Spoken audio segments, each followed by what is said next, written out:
नमस्कार, फिरोज़ गांधी कॉलेज हिंदी विभाग द्वारा संचालित ऑनलाइन कक्षाओं में आपका स्वागत है। मैं हूं डॉक्टर संतोष पांडे। यह क्लास बीए थर्ड सेमेस्टर के विद्यार्थियों के लिए रिकॉर्ड की जा रही है। ऐसे विद्यार्थी जिन्होंने को करिकुलर के अंतर्गत हिंदी भाषा, लिपि और निबंध लेखन विषय का चयन किया है। मैं लगातार बात कर रहा हूं फर्स्ट यूनिट के उस टॉपिक पर जिस टॉपिक का नाम है उत्तर प्रदेश की मुख्य बोलियां, उनका व्याकरणिक एवं साहित्यिक परिचय।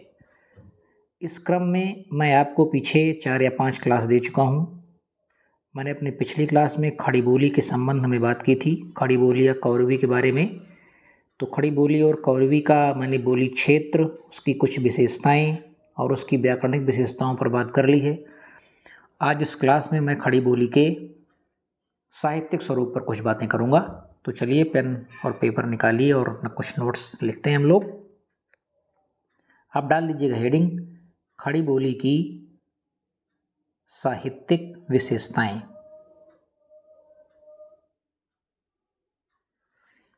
खड़ी बोली की साहित्यिक विशेषताएं या खड़ी बोली का साहित्यिक स्वरूप।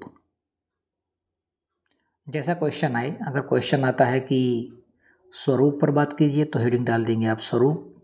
अगर क्वेश्चन आता है विशेषताएं बताइए तो आप डाल देंगे विशेषताएं। चलिए लिखिए, मैं शुरू कर रहा हूँ इधर से बोलना।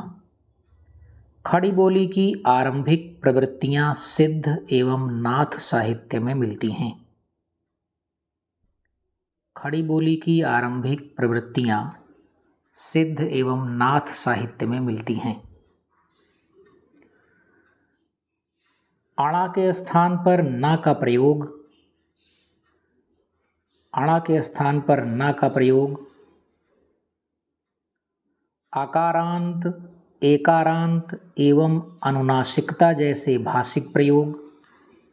अणा के स्थान पर ना का प्रयोग, आकारांत, एकारांत एवं अनुनासिकता जैसे भाषिक प्रयोग सिद्धों एवं नाथों के साहित्य में दिखाई देते हैं।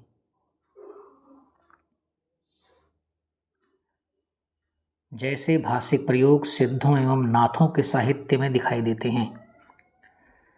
खड़ी बोली को काव्य भाषा के रूप में अपनाने का प्रथम श्रेय, खड़ी बोली को काव्य भाषा के रूप में अपनाने का प्रथम श्रेय सूफी संत शेख फरीद शकरगंज को दिया जा सकता है। खड़ी बोली को काव्य भाषा के रूप में अपनाने का प्रथम श्रेय सूफी संत शेख फरीद शकरगंज को दिया जा सकता है। अमीर खुसरो भी खड़ी बोली के पहले प्रमुख कवि माने जाते हैं। अमीर खुसरो भी खड़ी बोली के पहले प्रमुख कवि माने जाते हैं।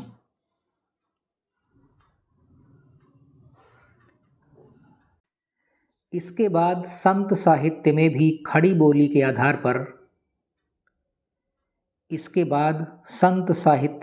खड़ी बोली के आधार पर साहित्यिक रचनाएं दिखाई देती हैं।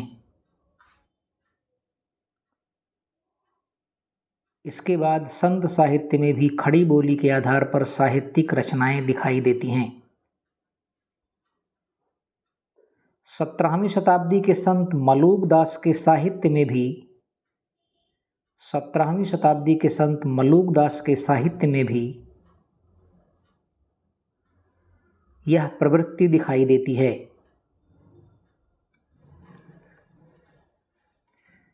एक उदाहरण लिखेंगे मलूक दास का। अजगर करे न चाकरी, पंछी करे न काम। अजगर करे न चाकरी, पंछी करे न काम। दास मलूका कह गए, सबके दाता राम। दास मलूका कह गए, सबके दाता राम।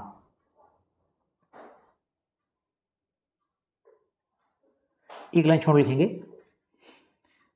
अकबर के दरबारी कवि अब्दुर रहीम खान खाना की रचना, अकबर के दरबारी कवि अब्दुर रहीम खान खाना की रचना मदनाष्टक में खड़ी बोली का स्पष्ट प्रयोग दिखाई देता है। अब अकबर के दरबारी कवि अब्दुल रहीम खान खाना की रचना मदनाष्टक में खड़ी बोली का स्पष्ट प्रयोग दिखाई देता है।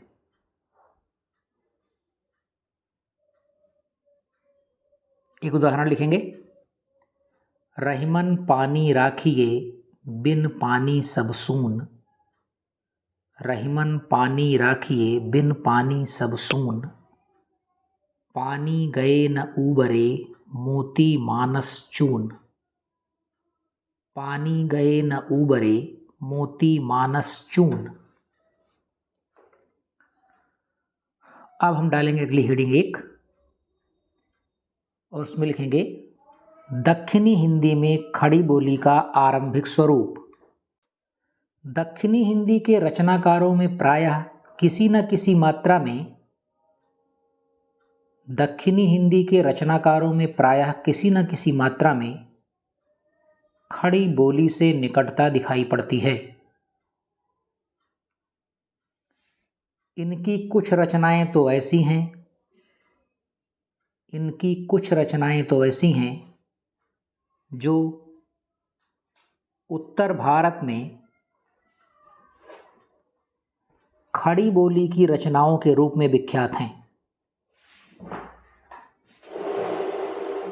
इनकी कुछ रचनाएं तो ऐसी हैं जो उत्तर भारत में खड़ी बोली की रचनाओं के रूप में विख्यात हैं। उदाहरण के लिए वली की एक गज़ल देखिए। उदाहरण के लिए वली जो है एक कवि का नाम है, दक्षिणी हिंदी के बड़े कवि हैं वली। उदाहरण के लिए वली की एक रचना, एक गज़ल का उदाहरण देखिए।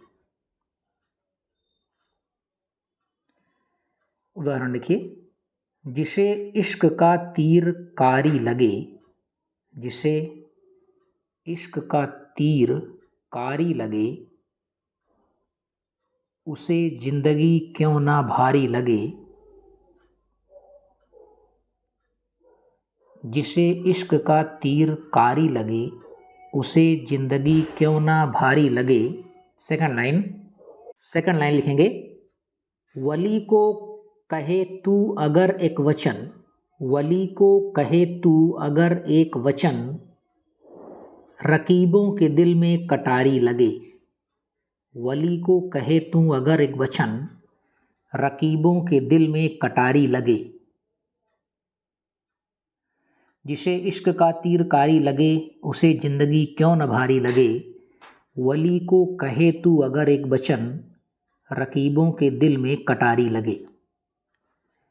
एक लाइन छोड़ लिखिए। दक्षिणी हिंदी के प्रथम हिंदी गद्यकार ख्वाजा बंदा नवाज गेसूद राज माने जाते हैं। दक्षिणी हिंदी के प्रथम हिंदी गद्यकार ख्वाजा बंदा नवाज गेसूद राज माने जाते हैं। ख्वाजा बंदा नवाज तथा मुल्ला वजही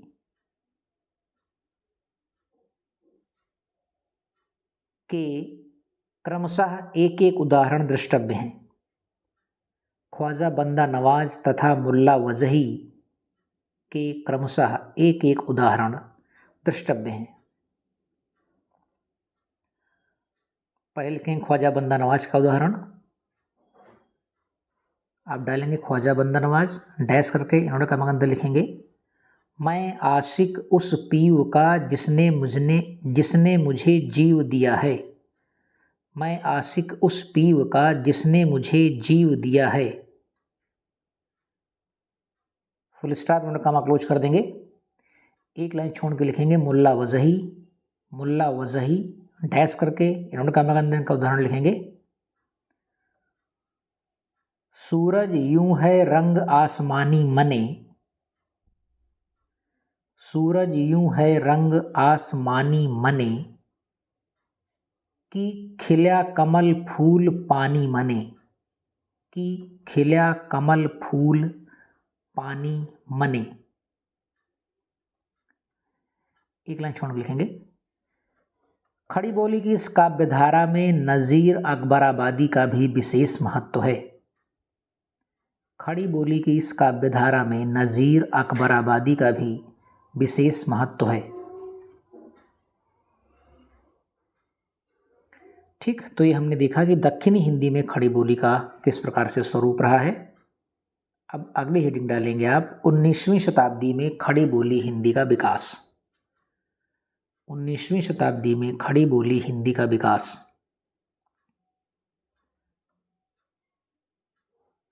इसमें लिखेंगे 19वीं शताब्दी में खड़ी बोली का विकास बहुत तेजी से हुआ। 19वीं शताब्दी में खड़ी बोली का विकास बहुत तेजी से हुआ। उतनी ही तेजी से ब्रज भाषा का पतन भी हुआ। उतनी ही तेजी से ब्रज भाषा का पतन भी हुआ।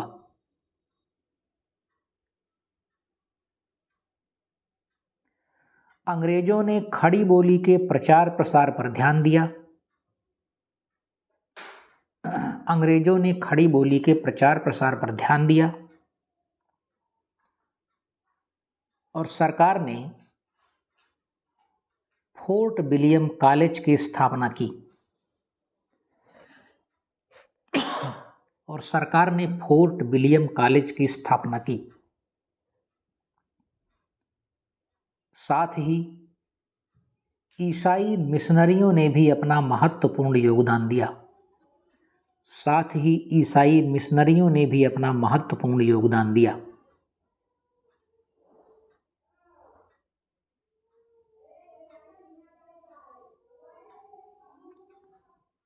अब एक डालेंगे छोटी सी हेडिंग, भारतेंदु पूर्व युग में खड़ी बोली का साहित्यिक स्वरूप।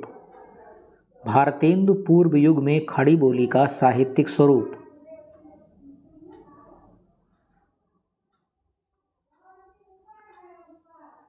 फोर्ट विलियम कॉलेज के प्रिंसिपल जॉन गिलक्राइस्ट ने फोर्ट विलियम कॉलेज के प्रिंसिपल जॉन गिलक्राइस्ट ने भारतीय भाषाओं का गहन अध्ययन किया।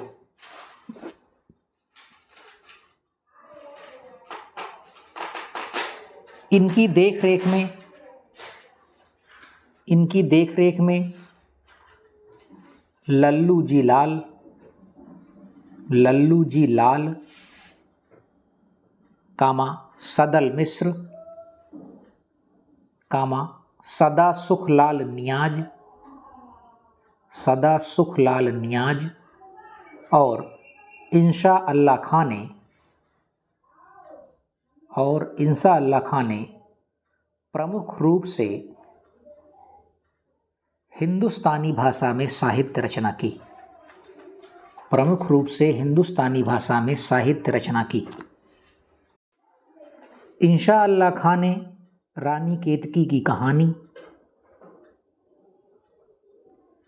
लल्लू लाल जी ने प्रेम सागर, सिंहासन बत्तीसी, लल्लू लाल जी ने प्रेम सागर, सिंहासन बत्तीसी, सदल मिश्र ने नासिकेतोपाख्यान जैसी खड़ी बोली में रचनाएं प्रस्तुत की।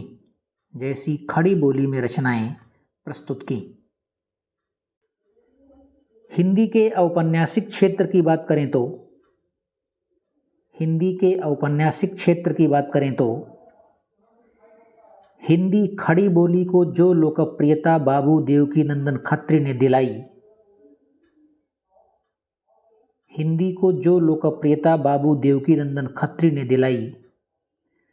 वह अतुलनीय, अनुपमेय है। उनके दो उपन्यासों ने जिनमें चंद्रकांता और चंद्रकांता संतति शामिल है, की लोकप्रियता का कोई जवाब नहीं। की लोकप्रियता का कोई जवाब नहीं। कहते हैं कि इन उपन्यासों को पढ़ने के लिए लोगों ने हिंदी सीखी। कहते हैं इन उपन्यासों को पढ़ने के लिए लोगों ने हिंदी सीखी। ठीक है, चलिए अगली हेडिंग डालिए आप, भारतेंदु युग। भारतेंदु युग। भारतेंदु का तो मूल मंत्र ही था, निज भाषा उन्नति है सब उन्नति को मूल। इन्वर्टेड कॉमा में लिखेंगे, अंडरलाइन कर देंगे। भारतेंदु हरिश्चंद्र का तो मूल मंत्र ही था, निज भाषा उन्नति है सब उन्नति को मूल। ऐसे सृजनात्मक व्यक्तित्व ने हिंदी भाषा के उत्थान के लिए खूब कार्य किया। हिंदी भाषा के उत्थान के लिए खूब कार्य किया। इसी दौरान नागरी प्रचारणी सभा का गठन हुआ। इसी दौरान नागरी प्रचारणी सभा का गठन भी हुआ। एक उदाहरण लिखिए भारतेंदु जी का, अंग्रेजी पढ़ के यद्यपि, अंग्रेजी पढ़ के यद्यपि सब गुण होत प्रवीण, सब गुण होत प्रवीण, पै निज भाषा ज्ञान बिन, पै निज भाषा ज्ञान बिन रहत हीन के हीन। इसके बाद आप वो वाला भी उदाहरण लिख सकते हैं जो मैंने अभी इसके पीछे आधी लाइन बोली थी, उसको लिख सकते हैं आप। चाहे तो आप ये लिख दें जो मैंने लिखवाया, और चाहे तो जो मैं दूसरा बोल रहा हूँ इसको लिख सकते हैं। आप दोनों को भी लिख सकते हैं या दोनों में से किसी एक को भी लिख सकते हैं। अगर आपके पास समय हो दोनों को लिखिए, नहीं तो जो आसानी से याद हो जाए उसको लिखिए। दूसरा लिख लीजिए इनका, निज भाषा उन्नति है सब उन्नति को मूल, निज भाषा उन्नति है सब उन्नति को मूल, बिन निज भाषा ज्ञान के मिटत नहीं को शूल, बिन निज भाषा ज्ञान के मिटत नहीं को शूल। फुल स्टॉप नोट का क्लोज कर देंगे और नेक्स्ट हेडिंग डालेंगे आप, 20वीं शताब्दी में खड़ी बोली हिंदी का साहित्यिक विकास। 20वीं शताब्दी में खड़ी बोली हिंदी का साहित्यिक विकास।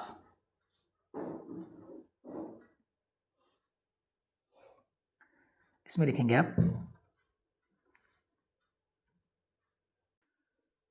सन 1900 में सरस्वती पत्रिका का प्रकाशन हुआ। सन 1900 ईस्वी में सरस्वती पत्रिका का प्रकाशन प्रारंभ हुआ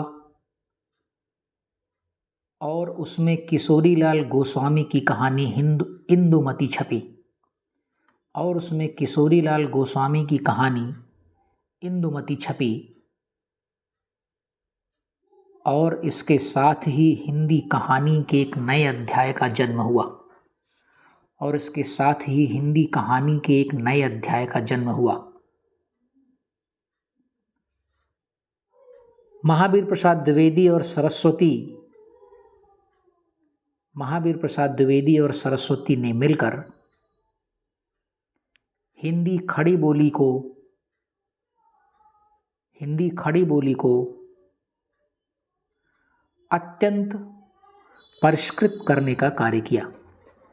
हिंदी खड़ी बोली को अत्यंत परिष्कृत करने का कार्य किया। सन 1918 ईस्वी में दक्षिण भारत में, सन 1918 ईस्वी में दक्षिण भारत में हिंदी प्रचार सभा की स्थापना कर महात्मा गांधी ने उत्तर और दक्षिण भारत के बीच, महात्मा गांधी ने उत्तर और दक्षिण भारत के बीच भाषा सेतु का निर्माण किया। भाषा सेतु का निर्माण किया। हिंदी साहित्य सम्मेलन की अध्यक्षता करते हुए महात्मा गांधी जी ने, हिंदी साहित्य सम्मेलन की अध्यक्षता करते हुए महात्मा गांधी जी ने हिंदुस्तानी की पुरजोर वकालत करते हुए कहा हिंदुस्तानी की पुरजोर वकालत करते हुए कहा कि यही देश की राष्ट्रभाषा होनी चाहिए, कि यही देश की राष्ट्रभाषा होनी चाहिए। एक लाइन छोड़ के लिखिए। सन 1900 से लेकर 1950 ईस्वी तक, सन 1900 से लेकर 1950 ईस्वी तक हिंदी के अनेक रचनाकारों ने खड़ी बोली के विकास में योगदान दिया। सन 1900 से लेकर 1950 तक हिंदी के अनेक रचनाकारों ने खड़ी बोली के विकास में योगदान दिया। इनमें प्रेमचंद, जयशंकर प्रसाद, माखनलाल चतुर्वेदी, मैथिली शरण गुप्त, सूर्यकांत त्रिपाठी निराला, सुमित्रा नंदन पंत, महादेवी वर्मा आदि प्रमुख कहे जा सकते हैं। इनमें मुंशी प्रेमचंद, जयशंकर प्रसाद, माखनलाल चतुर्वेदी, मैथिली शरण गुप्त, सूर्यकांत त्रिपाठी निराला, सुमित्रा नंदन पंत और महादेवी वर्मा आदि प्रमुख कहे जा सकते हैं। खड़ी बोली के विकास की दृष्टि से इस काल को हिंदी का दूसरा स्वर्ण युग कहा जा सकता है। खड़ी बोली के विकास की दृष्टि से इस काल को हिंदी का दूसरा स्वर्ण युग कहा जा सकता है।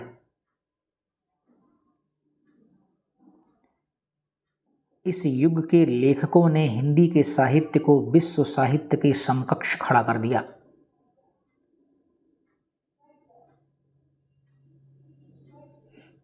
हिंदी के साहित्य को विश्व साहित्य के समकक्ष खड़ा कर दिया। लगभग इसी समय आचार्य रामचंद्र शुक्ल ने हिंदी साहित्य का इतिहास लिखकर लगभग इसी समय आचार्य रामचंद्र शुक्ल ने हिंदी साहित्य का इतिहास लिखकर हिंदी में साहित्य के इतिहास लेखन की कमी को पूरा किया। लगभग इसी समय आचार्य रामचंद्र शुक्ल ने हिंदी साहित्य का इतिहास लिखकर हिंदी में साहित्य के इतिहास लेखन की कमी को पूरा किया। एक लाइन छोड़ लिखेंगे। यह संयोग ही था कि सन 1931 ईस्वी में यह संयोग ही था कि सन 1931 ईस्वी में हिंदी की पहली फीचर फिल्म आलम आरा का निर्माण हिंदी की पहली फीचर फिल्म आलम आरा का निर्माण और उसी के आसपास हिंदी टाइप राइटर का आविष्कार और उसी के आसपास हिंदी टाइप राइटर का आविष्कार। पहले ने यदि देश की लाखों करोड़ों निरक्षर जनता को पहले ने यानी आलम आरा के निर्माण ने पहले ने यदि देश की लाखों करोड़ों निरक्षर जनता को भारत की परंपरागत वाचिक परंपरा से पुनः जोड़ने का काम किया पहले ने यदि देश की लाखों करोड़ों निरक्षर जनता को भारत की परंपरागत वाचिक परंपरा से पुनः जोड़ने का कार्य किया तो दूसरे ने यंत्र की आधुनिक धारा से हिंदी को जोड़ा यंत्र की आधुनिक धारा से हिंदी को जोड़ा। एक लाइन छोड़ के लिखेंगे। आज़ादी के लड़ाई की संघर्षपूर्ण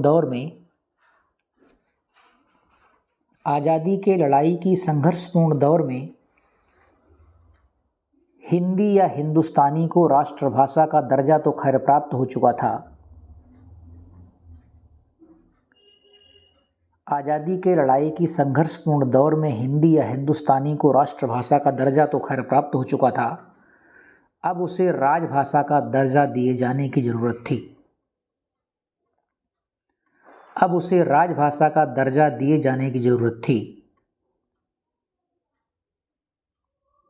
परंतु यह सवाल संविधान सभा में जैसे ही आया मानो भूचाल आ गया। संविधान सभा में आया मानो भूचाल आ गया। अंततः निदान यह निकला कि अंततः निदान यह निकला कि देश की राजभाषा तो नागरी लिपि में लिखी जाने वाली हिंदी ही हो। अंततः निदान यह निकला कि देश की राजभाषा तो नागरी लिपि में लिखी जाने वाली हिंदी ही हो, पर कुछ वर्षों तक वह अंग्रेजी का दामन थाम कर चले।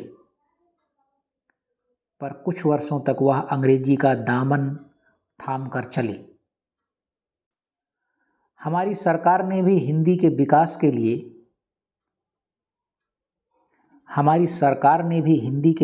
के लिए कई कार्य किए, जिनमें केंद्रीय हिंदी निदेशालय, केंद्रीय हिंदी संस्थान, केंद्रीय हिंदी शब्दावली आयोग आदि संस्थानों के साथ ही साथ अनेक प्रादेशिक हिंदी अकादमियों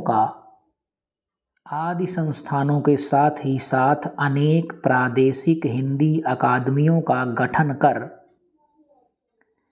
हिंदी के संवर्धन के कार्य को बढ़ाया जाता रहा।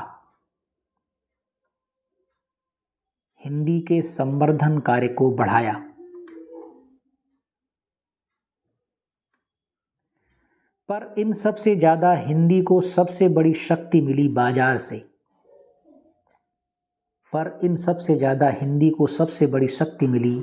बाजार से। दूरदर्शन आदि माध्यमों के आने के बाद तो इसकी शक्ति में और भी इजाफा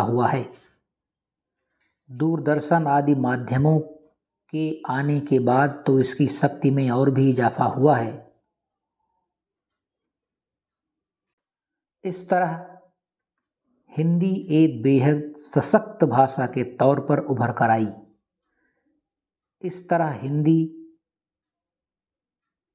खड़ी बोली एक बेहद सशक्त भाषा के तौर पर उभर कर आई। एक ऐसी भाषा जिसके पीछे करोड़ों आम जनों का संबल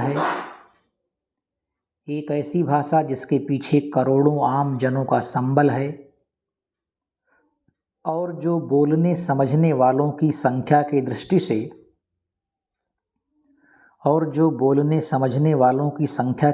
से आज विश्व में दूसरा स्थान रखती है।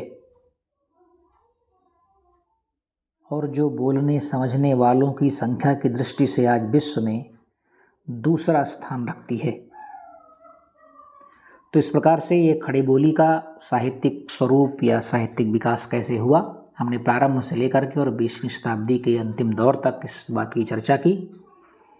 तो खड़ी बोली का व्याकरणिक स्वरूप और खड़ी बोली का साहित्यिक स्वरूप, ये 2 कक्षाओं में हमने इनकी पूरी बात कर ली। अब हमारी अगली क्लास होगी, वो होगी अंतिम क्लास इस टॉपिक पे, और वहाँ पर हम जिस बोली या भाषा को लेंगे वो है भोजपुरी, क्योंकि उत्तर प्रदेश के बड़े हिस्से में भोजपुरी बोली बोली जाती है। तो इस क्लास को मैं यहीं पर समाप्त कर रहा हूँ। अगली क्लास में आपसे बहुत जल्द मुलाकात होगी। नमस्कार।